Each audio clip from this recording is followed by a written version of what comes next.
పెద్దలు మాజీ మంత్రివర్యులు కమలాకరణ చాలా విషయాలు తెలియపరిచారు. ఇది 7వ ప్రెస్ మీటు భారత రాష్ట్ర సమితి రాష్ట్ర పార్టీ తరఫున. స్వయంగా బీఆర్ఎస్ వర్కింగ్ ప్రెసిడెంట్ కేటీఆర్ గారు ఆధారాలతో కూడినటువంటి సివిల్ సప్లై డిపార్ట్మెంట్లో జరిగేటువంటి అతిపెద్ద కుంభకోణాన్ని ప్రెస్ మీట్ ద్వారా బహిరంగపరిచినప్పుడు కూడా కాంగ్రెస్ పార్టీలో ఒక్కడంటే ఒక్కడు కూడా రేషన్ గల్లోడు ఒక్కడు కూడా ప్రెస్ మీట్ కౌంటర్ పెట్టలేకపోతున్నాడు ఇప్పటివరకు. దీంట్లో ముఖ్యమంత్రి రేవంత్ రెడ్డి, సంబంధిత శాఖ మంత్రి ఉత్తమ్ కుమార్ రెడ్డిలు కూడబలుక్కొని పంచుకొని వీళ్ళు ఇరుక్కపేళ్ళు. ఇలా ఈ వరి పంట, వరి ధాన్యం ఇలా కాంగ్రెస్ పార్టీకి ఇద్దరికి ఉరి అవుతుంది. ఇది ఉరి పడ్డట్టే.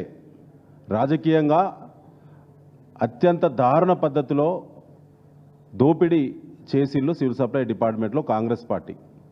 ఇక్కడి నుంచి ఢిల్లీ వరకు పార్లమెంట్ ఎన్నికల ముందే ఒక సిండికేట్ ఏర్పడి ఒక వ్యూహాత్మకంగా ప్రణాళికాబద్ధంగా దాన్ని బిడ్డర్స్తో కుమ్మక్కై టెండర్లలో గోల్మాల్ చేసి ఇవాళ మనీ లాండరింగ్ జరిగింది. సివిల్ సప్లైస్ టెండర్ల కుంభకోణం జరిగింది. ధాన్యం టెండర్లు ఆనాడు నిర్ధారించినప్పుడు ఉండబడినటువంటి టెండర్ నోటీసు అగ్రిమెంటు 100కు 100% వయలేషన్ జరిగిందని చెప్పి గతంలో బీఆర్ఎస్ పార్టీ వ్రాతపూర్వకంగా civil supplies commissioner DH Chauhan IPS గారికి వ్రాతపూర్వకంగా రిజిస్టర్ పోస్ట్ ద్వారా, స్వయంగా ఈమెయిల్ ద్వారా అనేక పద్ధతుల్లో రైటింగ్లో కంప్లైంట్ చేసినాం. ఉత్తమ్ కుమార్ రెడ్డి గారికి వ్రాతపూర్వకంగా లేఖ రాసినాం. అది కూడా రిజిస్టర్ పోస్ట్ చేసినాం. అది కూడా మెయిల్ ద్వారా పంపించినాం. ముఖ్యమంత్రి గారి పేజీకి పంపించినాం. ముఖ్యమంత్రి పేజీలో సివిల్ సప్లైస్ డిపార్ట్మెంట్ చూస్తే ముఖ్యమంత్రి గారి కార్యదర్శి కూడా పంపించినాం. ఫుడ్ కార్పొరేషన్ ఆఫ్ ఇండియా దాన్ని సమీక్షించి నియంత్రించాల్సినటువంటి బాధ్యత గలటువంటి ఎఫ్సిఐ కేంద్ర ప్రభుత్వం నడిపే బీజేపీ చేతిలో ఉన్నది. వాళ్ళు కూడా ఇందులో వాటాదారులే. ఈ కుంభకోణంలో స్టేట్ సివిల్ సప్లైస్ డిపార్ట్మెంట్కు కొన్ని పరిధులు ఉన్నాయి. ఈ పరిధులు వయలేషన్ జరిగినప్పుడు ఎఫ్సిఐ కంట్రోల్ తీసుకోవాల్సిన అవసరం ఉండేది. వాళ్ళు కూడా వ్రాతపూర్వకంగా ఫిర్యాదు చేసినాము. అయినప్పటికీ దున్నపోతు మీద నీళ్లు పడ్డట్టే ఉన్నది కాంగ్రెస్ పార్టీకి. వీళ్ళు పంచుకునే నిజము. పెద్దలు కమలాకర్ గారు చెప్పారు ఖాతాల ద్వారానే మిల్లర్ల నుంచి బిడ్డర్ల అకౌంట్లకి ప్రతి క్వింటాల్కి 223 రూపాయలు అదనంగా వసూలు చేసిళ్ళు. మొత్తం 38 లక్షల మెట్రిక్ టన్నుల ధాన్యం ఇంటూ 223 రూపాయలు అంటే ఒక టన్నుకు 2230 రూపాయలు ఇంటూ 38 లక్షల టన్నులు. ఇది వాళ్ళ స్కెచ్. అందులో కమిషనర్ గారు ఇటీవల ప్రకటించిళ్ళు 50% ట్రాన్సాక్షన్ జరిగింది బిడ్డర్ల మధ్య, గవర్నమెంట్ మధ్య అని చెప్పిండ్రు.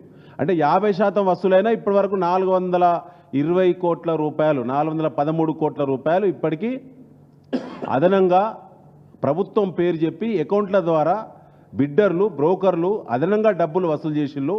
722 రైస్ మిల్లర్ల ద్వారా జరిగేటువంటి అకౌంట్ ట్రాన్స్ఫరు, బిడ్డర్స్ మధ్య ఉన్నటువంటి అకౌంట్ ట్రాన్స్ఫరు సంబంధించిన రసీదులతో కూడినటువంటి ఆధారాలన్నీ కూడా బీఆర్ఎస్ పార్టీ రాష్ట్ర వ్యాప్తంగా కలియదిరిగి కలెక్ట్ చేసి అన్ని ఆధారాలతో కూడినటువంటి కంప్లైంట్ను మరి గౌరవ హైకోర్టు చీఫ్ జస్టిస్ గారి ముందు పిల్ దాఖలు చేయడం జరిగింది. బీఆర్ఎస్ పార్టీ పిల్ దాఖలు చేసి 16 నెలలైంది. పెద్దలు చెప్పినట్టు ఇప్పటికి 15 సార్లు వాయిదాలు తీసుకున్నారు మన కాంగ్రెస్ ప్రభుత్వము. ఏమని కౌంటర్ దాఖలు చేసే పరిస్థితి లేదు. నోటీసులు సర్వ్ అయింది.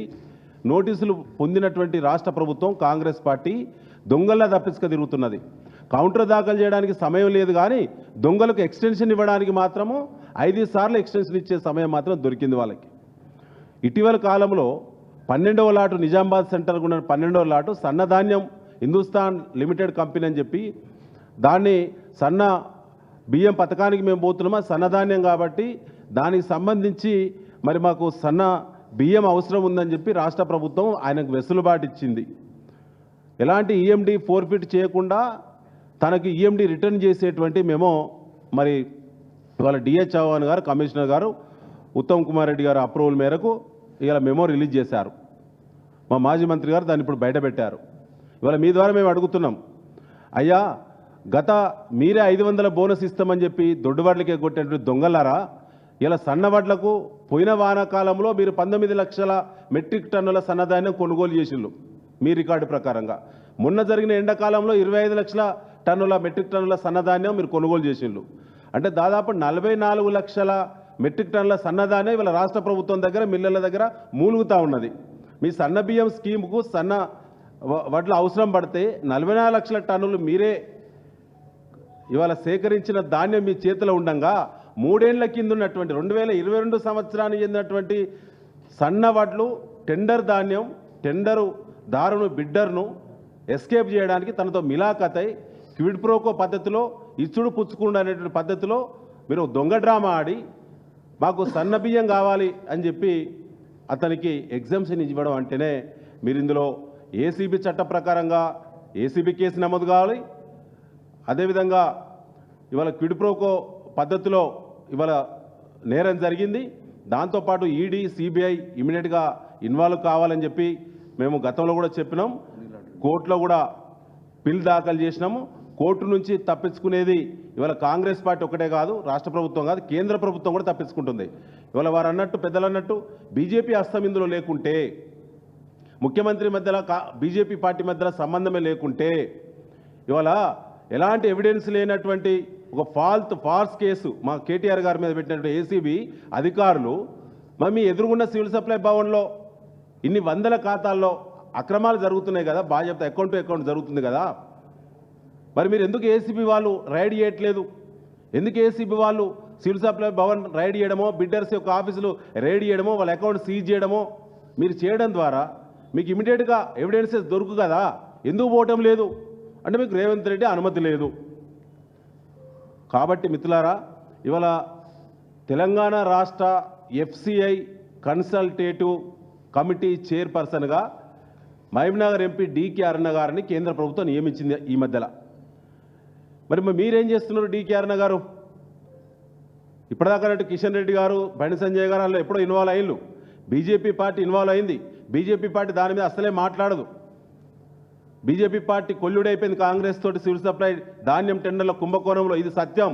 ఇది వాళ్ళ ఎమ్మెల్యేలు కూడా మాట్లాడుకుంటున్నారు. కానీ డీకే అరుణ గారు మీరు మీ సంబంధిత సమీక్షించే బాధ్యత మీకున్నది. మీరు ఒక్కసారి కూడా దీని మీద ఎందుకు మాట్లాడతలేరో డీకే అరుణ గారు కూడా మరి సమాధానం చెప్పాలని చెప్పి మేము కోరుతా ఉన్నాం. ముఖ్యంగా నేషనల్ హెరాల్డ్ కేసులో రాహుల్ గాంధీ, సోనియా గాంధీ గారి మీద జరుగుతుంది విచారణ. అంతకంటే అతిపెద్ద కుంభకోణం రెడ్ హ్యాండెడ్గా 722 ఖాతాల ద్వారా జరిగినటువంటి మనీ లాండరింగ్, ప్రభుత్వంతో బిడ్డర్ ఉన్నటువంటి అగ్రిమెంట్ వాల్యూ కంటే ఎక్కువ డబ్బులు బాధ్యత అకౌంట్ ద్వారా వసూలు చేసేటువంటి డబ్బు ఇక్కడ జరుగుతుందని చెప్పి అనేక సార్లు ఆరోపణ చేసిన దొంగల్లా తప్పించుకునే రేవంత్ రెడ్డి, ఉత్తమ్ కుమార్ రెడ్డి మీకు ఊరే. ఈ కుంభకోణం మీకు ఉరిలా మారుతుంది మీ రాజకీయ జీవితానికి. ఇవాళ ఎప్పుడు కూడా కేసీఆర్ కుటుంబాన్ని, కేటీఆర్ గారిని, హరీష్ రావు గారిని తప్పుడు కేసులు పెట్టి రాక్షసానందం పొందేటువంటి కాంగ్రెస్ పార్టీ పెద్దలు ఇక ఉన్నది మీకు. ఇక నుంచి ఆట మొదలైంది. ఇలాంటి కుంభకోణాలు ఇంకా ఈ రాష్ట్రంలో ఇప్పటికే ప్రతి డిపార్ట్మెంట్లో చేసిన ప్రతిదీ తీస్తాం, ప్రతిదీ ఆధారాలు సేకరించినాం, ప్రతి దాని మీద కూడా లీగల్గా పోతాం. పెద్దలు మా మాజీ మంత్రివర్యులు కమలాకర్ గారు ఇప్పటిదాకా ప్రకటించారు.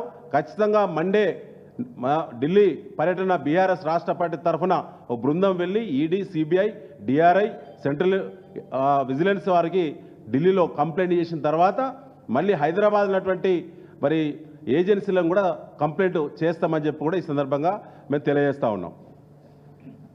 Thank you.